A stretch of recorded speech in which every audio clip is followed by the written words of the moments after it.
So now let's see how we can go ahead and apply our art style effect inside of Corel Draw.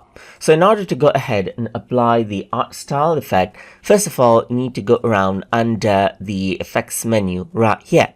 So once you go ahead and do that, around over here under creative, you can see that art style is an option.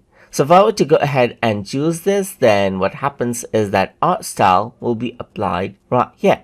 So you can see that it is loading right here just like this, and it does take a bit of time to apply, and then this is what you have, as you can see. So right now the art style that is actually being applied is smooth acrylic right here, but you can go ahead and select, let's say for example sienna right here, just like this, and once you go ahead and do that, in a while you'll see another style being applied right there, just like this. Similarly, there's lava lamp, as you can see. There's wood blocks as well, just like this. So let's just go ahead and select out wood blocks, and once you go ahead and apply that and wait for a while, then what happens is that that effect will be applied.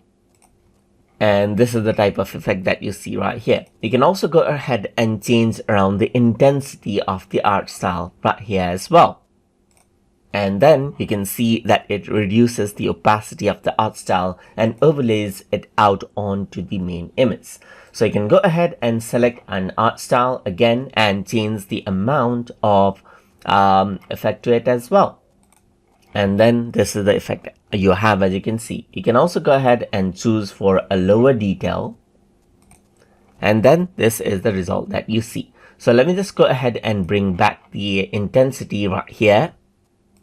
And then this is the intensity you get, as you can see, just like this.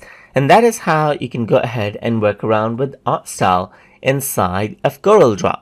So I hope you guys learned something as always. And as always, please like, comment, share, and subscribe